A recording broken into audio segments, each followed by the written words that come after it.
Bir vaxtlar gülüşün evim idi mənim, səssiz gecələrdə səsin idi mənim. Eyni yola baxdıq, eyni xəyalda, İndi adın qalıb tək xatirələrdə. Əllərin əlimdə, sözlər yarımçıq, hər qal dediyin gün içimdə qırıq. Sevgi dediğimiz o saf hisler var, biri göylere apardı, biri yere çırpar. Hatirələrin sesi kulağımda hele, biri gülüş idi, biri kanayan yara. Seni sevmek güzel, bitirmek çetin.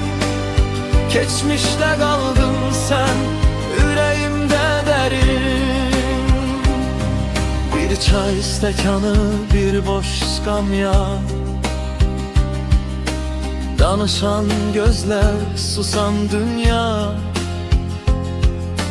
Güneşli günler, yağışlı akşam, her hatire hem sevinç hem ahcan. Geceler adınla danıştım çok, unutmak istedim, bacarmadım yok. Sen gedəndə mən dəyişdim sanki, eyni mən deyiləm, güzgüdə tanımır məni. Hatirələrin səsi qulağımda hələ, biri gülüş idi, biri kanayan yara. Seni sevmek güzel, bitirmek çetin.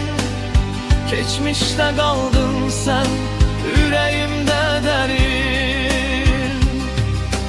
Kaş bir gün soruşsan nece senindi,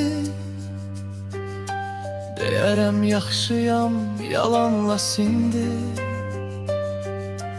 Çünkü bazı sevgiler bitmir heç vaxt, sadece susur zamanla yavaş yavaş. Hatirələrin sesi susmur hələ, ne sen tam getdin, ne mən tam qala. Sevgi hem derman, hem zəhərmiş bak, sen bunu öyrətdin. Sağ ol hayat.